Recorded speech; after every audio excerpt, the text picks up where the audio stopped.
Erkən yaş dövründə uşaqların internetdən istifadəsində valideyn nəzarəti necə təşkil olunmalıdır?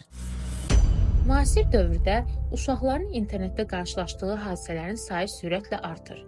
Təbii ki, valideynlər övladlarının bu mühitdə təhlükəsiz və etibarlı olmasını istəyirlər. İlk öncə valideyn və uşaq arasında açıq və etibarlı ünsiyyətin qurulması əsas şərtlərdən biridir. Təəssüf ki, bir çox valideyn diqqətini daha çox texnoloji həllərə yönəldir. Hansı məzmunun bloklanmalı olduğunu və ya hansı mobil tətbiqlərin təhlükəsiz və ya riskli olduğunu araşdırırlar.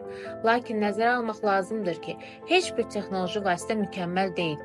Üstəlik, bəzi valideyn nəzarəti tətbiqləri məxfiliklə bağlı ciddi narahatlıqlara səbəb olur. Bu səbəbdən uşaqlara internetdə real həyatda olduğu kimi məsuliyyətli davranmağı öyrətmək vacibdir. Erkən yaş dövründə uşaqların ekran qarşısına keçirdiyi vaxtın mümkün qədər məhdudlaşdırılması önəmlidir. Əgər planşet və kompüterlərdən istifadə qaçınılmazdırsa, ekran vaxtı hər gün 1 saatdan çox olmamalı və yalnız valideyn nəzarəti altında olmalıdır. Eləcə də valideyn nəzarətinin çərçivəsində bir neçə təlimatlara əməl etmək tövsiyə olunur. Veb saytların filtrlənməsi, ekran vaxtı məhdudiyyətləri, mobil tətbiqlərə və verilən icazələrə nəzarət, məkan izlənməsi və təhlükəli fəaliyyətlərə qarşı xəbərdarlıq.